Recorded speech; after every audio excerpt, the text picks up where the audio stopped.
السلام عليكم ورحمة الله وبركاته. نتقدم بأحر التعازي والمواساة لأخينا الحاج فاضل ولعائلته وأولاده وإخوته بفقدان ابنتهم هدى رحمه الله تعالى، وإلى روحها رحم الله من قرأ سورة الفاتحة مسبوقة بالصلاة على محمد وآل محمد.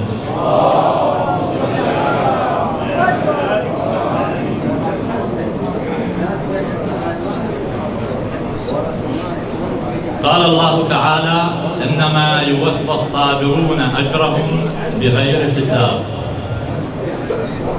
وفي الحديث: من لم ينجه الصبر أهلكه الجزع.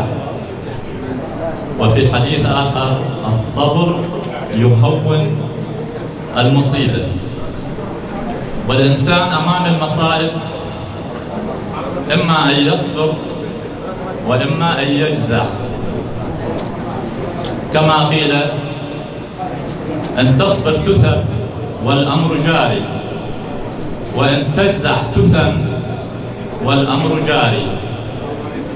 ففي كلا الحالتين أمر الله تعالى جار على الإنسان، فلا بد للإنسان المؤمن عند المصائب أن يتخذ الصبر ليهون مصيبته، كما قال الإمام علي عليه السلام في حديث يروى عنه: